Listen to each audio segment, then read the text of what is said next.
메리 크리스마스. 올해 우리는 기다림의 여정 속에서 의미가 있다는 사실을 배우고 있습니다. 예수님도 때가 참에 이 땅에 사람으로 오셨습니다. 또한 오직 하나님 아버지가 정하신 때에 우리 구주 예수님이 다시 오실 것을 믿습니다. 믿으십니까? 아멘. 우리는 그 기다림이 빨리 끝났으면 좋겠다 싶습니다. 하지만 아이를 임신하고 있는 사람 중에 아이가 아주 일찍 태어나서 그 기다림이 끝났으면 좋겠다고 바라는 이는 아무도 없을 것입니다. 그렇게 된다면 어떤 일이 벌어지는지 알기 때문에 그렇습니다. 우리는 함께 이제 크리스마스의 이 은혜의 눈덩이를 오늘의 은혜로 굴리고 그 은혜를 더 깊이 경험하고 또 오늘의 이 은혜의 눈덩이를 굴려 내일의 은혜로 경험할 것입니다. 그렇게 주님의 날을 예비할 줄 믿습니다. 그 은혜가 우리 모두에게 넘치길 바랍니다. 그런 소망을 담아서 다시 한번 우리 좌우편에 계신 분에게 인사했으면 좋겠습니다. 메리 크리스마스.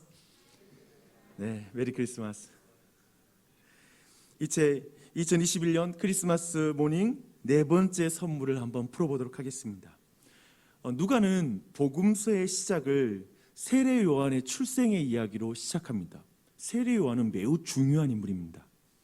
가브리엘은 구약의 많은 인물을 연상시키면서 세례 요한의 출생을 예고하고 있는 것이 오늘 본문의 말씀입니다.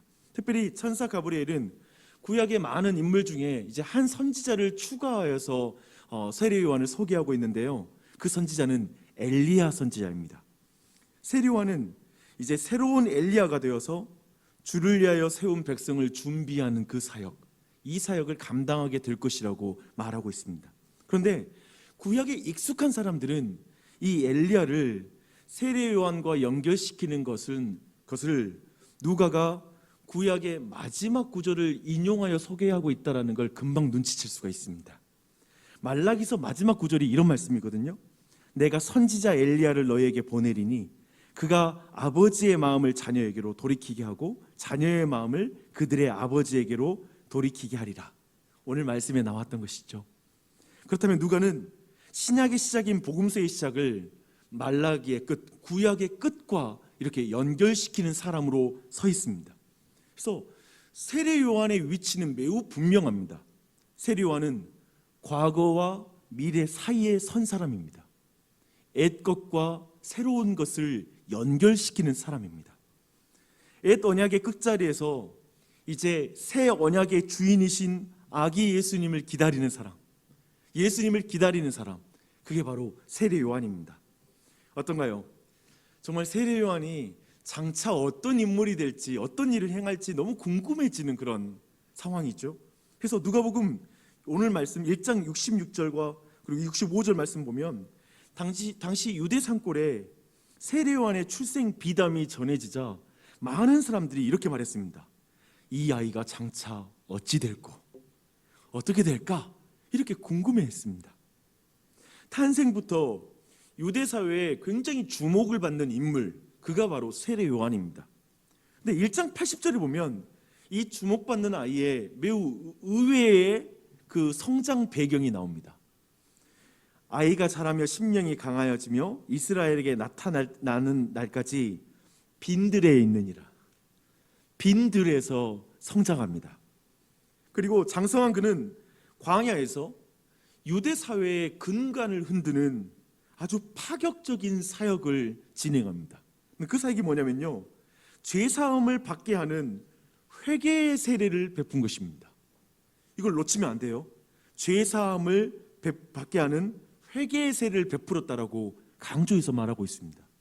왜 죄 용서로 이어지는 이 회개의 세례가 유대 사회, 유대 종교의 근간을 흔드는 일이 될까요? 그것은 이것입니다. 폴라구도는 이걸 정확히 말하는데요, 이것이 주를 맞이하도록 백성을 준비시키는 엘리야의 사역과 깊이 관련되어 있다는 걸 이렇게 설명합니다. 들어보십시오. 당시 사람들이 오실 그분을 맞이하도록 준비시키려면 그들이 알고 있고 또 믿고 있던 모든 것에 대한 방향을 온전히 재조정해 주는 것 외에는 방법이 없었습니다. 그렇게 방향을 재조정할 때 가장 우선적으로 요구되는 사항은 곧 성전 밖에서도 죄의 용서가 가능함을 인정하는 일이었습니다. 당시 많은 유대인들은 죄의 용서가 오직 성전에서의 희생제사를 통해서만 가능하다고 믿었기 때문에 이러한 개념은 적지 않게 충격을 주었을 것입니다. 이해되시죠? 구약에는 오직 성전의 제사를 통해서만 죄의 용서가 일어났기 때문에 지금 광야에서 이 요단강에서 일어나는 이 세례를 통해서 회개의 세례가 베풀어진다는 것은 유대 사회에 굉장히 충격적인 일이 될 수 있었다는 것이죠. 세례 요한이 하는 그 사역, 이 사역, 뭔가 이 재조정하는 사역, 이것은 그때나 지금이나 동일합니다. 우리가 간절히 기다리는 예수님을 우리 모두가 온전히 맞이하려면 하나님께 향하는 방향의 재조정이 필요합니다. 그것이 바로 회개입니다. 방향의 재조정이 회개란 뜻이거든요. 회개하라, 천국이 가까이 왔느니라. 이 말씀은 이런 외침입니다. 스스로 아브라함의 자손이라고 생각하는 여러분, 하나님께로 향하는 방향을 재조정하십시오. 예루살렘 안에 있다고 하나님의 백성이라고 생각하지 마십시오. 성전 안에 있다고 안전하다고 생각하지 마십시오. 죄가 용서받았다라고 생각하지 마십시오. 어쩌면 이 시대에는 모태신앙이고 교회 안에 있다고 당신이 내부자라고 생각하지 마십시오. 하나님께로 향하는 방향을 반드시 재조정해야 됩니다. 그래야 당신은 예수 그리스도를 온전히 만날 수 있습니다. 세례 요한의 메시지는 지금도 유효합니다. 크리스마스를 기다리는 여러분, 세례 요한의 이 외침을 들으십시오. 그리고 여러분의 삶을 재조정하십시오. 그래야 예수님을 온전히 맞이할 수 있습니다. 특별히 마가는 온 유대 지방과 예루살렘 사람이 다 나와 자기 죄를 자복하고 세례를 받았다라고 이렇게 기록하고 있습니다. 세례 요한의 메시지가 예루살렘에 있는 문화와 힘에 갇힌 자들을 광야로 꺼냈습니다. 그리고 성전이라는 건물과 율법적인 종교 시스템에서 안정감을 느끼는 사람들 다 꺼내서 광야로 불러들였습니다. 그곳에서 우리도 간절히 기다리고 있는 예수님을 만날 수 있을 것입니다. 우리 또한도 우리 스스로 갇혀 있는 것이 있다면 거기에서 이 말씀을 듣고 재조정해야 됩니다. 요한복음 1장 35절에 보면 굉장히 놀라운 일이 벌어져요. 요한은 예수님을 보고, 세례 요한은 예수님을 보고 이렇게 말합니다. 보라, 하나님의 어린 양이로다. 이때 두 제자가 그의 말을 듣고 있습니다. 듣고 나서 그가 요한을 두고 예수님을 따르기 시작했다라고 말하고 있습니다. 우리는 이렇게 세례 요한을 통해서 크리스마스의 주인공인 예수님을 만나려면 우리에게 반드시 재조정이 필요하다는 사실을 깨닫게 됩니다. 재조정. 여러분, 이 단어가 네 번째 선물을 열 수 있는, 선물 박스를 여는 키워드라고 보시면 됩니다. 세례 요한은 자신에게 메시아냐고 묻는 이들의 시선을 재조정하죠. 그것이 세례 요한의 사역이었습니다. 자신은 메시아가 아니라고, 자신은 메시아를 예비하는 자라고, 가리키는 자라고, 표지판이라고 말하고 있습니다. 그는 스스로를 주인공이 아니라 조연이라고 말합니다. 그는 자신이 중심부가 아니라 주변부에 있다라고 말합니다. 그리고 자신은 영원히 남을 자가 아니라 자신은 광야에 외치는 소리라고, 외치고 나서 누군가를 가리키고 나서 사라지는 존재라고 스스로를 밝힙니다. 주님은 흥하여야 되겠고 자신은 쇠하여야 하리라고 말하고 있습니다. 그는 세례 요한의 이 메시지에는 우리에게 분명하게 우리 존재의 중심이 더 이상 우리 자신을 향하는 것이 아니라 훨씬 더 위대하신 분을 향하도록 그 방향을 크게 재조정하는 그 일에 포함된 것입니다. 이 일이 여러분에게 있길 바랍니다. 주 안에서 사랑하는 여러분, 당신보다 더 위대하신 분에게 방향이 재조정되기를 바랍니다. 이게 놀라운 은혜입니다. 우리는 세례 요한이 백성들의 그 삶의 방향을 재종하여 오늘 예수님을 만날 수 있도록 우리에게 도와준다는 것, 우리를 그렇게 재조정해 준다는 것을 보았습니다. 근데 이제 두 번째 보고 싶은 재조정이 있습니다. 누가복음 7장 18절 이하를 보면 세례 요한이 이제 증인의 삶을 살다가 감옥에 갇힌 것을 우리는 보게 됩니다. 그곳에서 제자들을 통해서 예수님에게 이런 질문을 합니다. 오실 그이가 당신이 오니까 우리가 다른 일을 기다리오리이까? 와, 여러분 이게 좀 당혹스럽지 않습니까? 여러분 만약에 이제까지 성경을 읽으면서 아마 세례 요한의 이 질문에 당혹감을 느낀 적이 있을 거예요. 왜 이런 질문을 하지? 그는 예수님이 지나가시는 것을 보고 보라 세상 죄를 지고 가는 하나님의 어린 양이라고 이미 말한 사람이었기 때문에 그렇습니다. 왜 이런 질문을 할까? 왜 또 다른 누군가를 기다려야 되냐고 말하는 것일까? 그는 이미 예수님을 메시아로 인식했죠. 예수님이 세례를 받을 때 그는 예수님께 엎드리며 아니요 나는 예수님께 세례를 줄 수 없는 사람입니다 라고 내가 도리어 세례를 받아야 됩니다 라고 말했었죠. 더하여 자신만이 아니라 다른 사람의 삶의 방향을 재조정해서 예수님을 따르도록 해줬던 사람이 아닙니까? 네, 그럼 그가 이런 말을 하고 있는 것입니다. 제가 잘못 본 것인가요? 저는 당신이 오실 그분이라고 생각했습니다. 그런데 이제 잘 모르겠습니다. 이렇게 말하는 것 같습니다. 세례 요한의 시선이 좀 나쁘게 재조정된 것 같아요. 무슨 일일까요? 어떤 일이 벌어진 것일까요? 아마도 이것은 이복 형제의 아내를 취한 헤롯 안디바를 고발함으로 감옥에 갇혀 있는 그의 형편과 관련이 있어 보입니다. 예수님이 메시아라면 그의 증인인 자신이 감옥에 갇혀 있는 이 상황에 아무것도 하고 있지 않는 그 예수님께 서운함을 느꼈을 수 있고, 자꾸 예수님이 하시는 사역이 자신이 기대했던 메시아의 사역이 아닌 것처럼 보였을 것입니다. 이 시선에 갇혔던 건 제자들도 그랬고요, 그 당시에 유대인들도 동일한 시선을 가지고 있었습니다. 더하여 그의 질문은 그런 의미에서 이런 질문이죠. 저는 당신이 오실 그분이라고 생각했는데 이제 보니 당신은 제가 간절히 기다려온 일을 하나도 하지 않으시는군요 라는 이런 질문일 수 있죠. 주 안에 사랑하는 여러분, 세례 요한의 이 시선이 재조정된 게 좀 이해되십니까? 어떻게 이렇지? 저는 이해가 됩니다. 목회자로서 다른 이들의 시선을 재조정해서 예수님을 바라보게 하는 것이 목사의 사명입니다. 내 자신도 그래서 늘 주님을 높이는 종이 되고 싶습니다. 저도 광야에 외치는 소리가 되게 해달라고 기도한 적이 있습니다. 내 자신도 끊임없이 내 마음을 재조정해서 내 마음의 중심에 예수님이 계시길 간구하는 사역자가 되기를 원했습니다.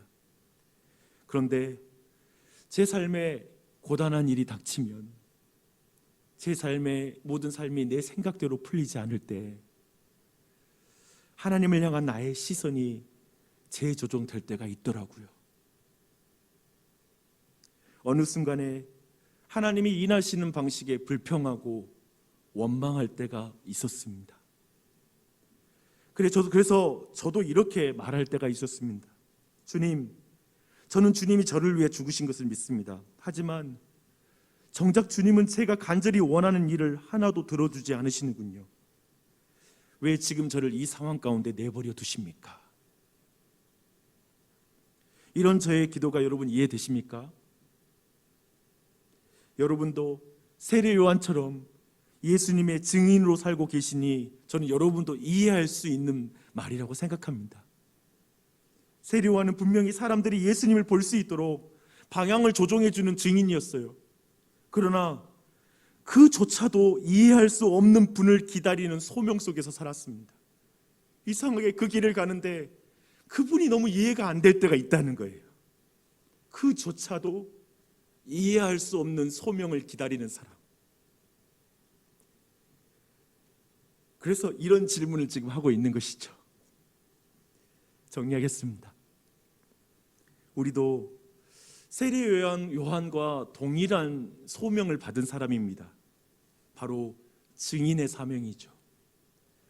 우리도 세례를 받고 시작했어요. 우리도 회개의 세례를 받고 이 자리에 대부분 나와 계십니다. 그렇죠? 우리도 어쩌면 이 사명을 따라서 세례 요한처럼 자신의 중심에 있는 자신을 밀어내고 그곳에 예수님의 자리를 마련하고 몸부림치는 그런 제자로 이 자리에 앉아 있습니다. 증인으로 앉아 있을 거예요. 그리고 우리 또한도 다른 사람에게 예수님을 온전히 맞아들일 수 있도록 다른 사람들의 마음을 재조정하는 그 전도자로서, 증인으로서의 소명을 가지고 우리는 살아왔을 것입니다. 그곳에서 우리 모두는 나는 주인이 아니라 조연입니다. 나는 중심이 아니라 들러리예요. 주님, 나는 주인이 아니라 종이에요. 이렇게 말하면서 그 사명을 감당하고 여기까지 왔을 것입니다. 우리는 자기 자신의 위치를 재조정하면서 다른 사람의 삶의 방향을 온전히 재조정해주는 그 부르심을 받은 사람입니다. 그런데 그 소명은 사실 우리조차도 이해할 수 없는 일을 기다리는 소명입니다. 우리조차도 이해할 수 없는 일을 기다리는 소명. 그랬죠? 우리도 세례 요한처럼 푸념합니다. 저는 당신이 오실 그분이라고 생각했는데 당신은 제가 간절히 기대하는 일은 하나도 하지 않으시는군요. 정말 예수님은 다시 오시는 거 맞나요? 정말 예수님은 이 땅을 다스리고 계신 거 맞나요? 하나님은 온 땅을 통치하고 있는 게 맞나요? 한숨과 탄식, 의심과 질문, 그런 기도를 우리는 수없이 했을 것입니다. 그 모든 말을 들으시는 예수님의 눈빛은 어떨까요? 예수님의 마음은 어떨까요? 예수님도 시선을 재조정하여 우리에게서 고개를 돌려버리실까요? 누가복음 7장 28절에서 예수님은 이렇게 말씀하십니다. 내가 너희에게 말하노니 여자가 낳은 자 중에 요한보다 큰 자가 없도다. 놀랍죠? 이런 질문을 한 요한을 여자 중에 남자 중에 가장 큰 자야. 주님은 세례 요한의 위대함을 인정해 주십니다. 왜 그는 큰 자일까요? 하나님께서 전에 없는 위대한 방식으로 세상에 개입하실 것을 대비하고 예비하는 소명을 완수했기 때문에 그렇습니다. 분명 그는 그조차 이해할 수 없는 일을 기다리는 소명의 자리를 마지막까지 지키고 그는 순교를 당합니다. 그곳에서 한숨과 탄식, 의심과 질문을 해도 주님의 사랑은 재조정되지 않습니다.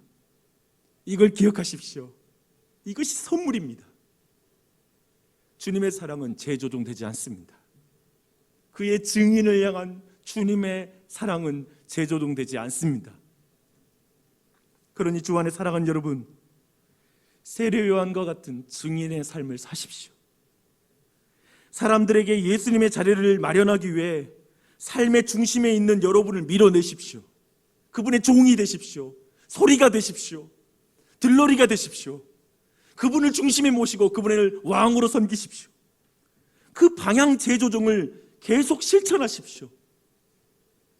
그런 모습으로 증인의 삶을 사십시오. 그 길은 여러분조차도 이해할 수 없는 길이 될 거예요. 때로는 보상이 주어지지 않을 수 있고, 때로는 내가 생각하는 일이 안 벌어질 수 있고, 내 마음에 의심이 드는 순간도 올 수 있고, 정말 확신이 들지 않는 순간이 올 수도 있어요. 그곳에서 여러분을 향한 사랑을 조정하지 않으시는 예수님을 만나십시오. 여러분을 향한 시선을 다른 데로 돌리지 않는 예수님을 만나십시오. 그조차 이해할 수 없는 길을 걷는 이들이 볼 수 있는 예수님, 그조차 이해할 수 없는 길을 끝까지 붙드는 이들을 만나주시는 예수님이 크리스마스 아침의 네 번째 선물입니다.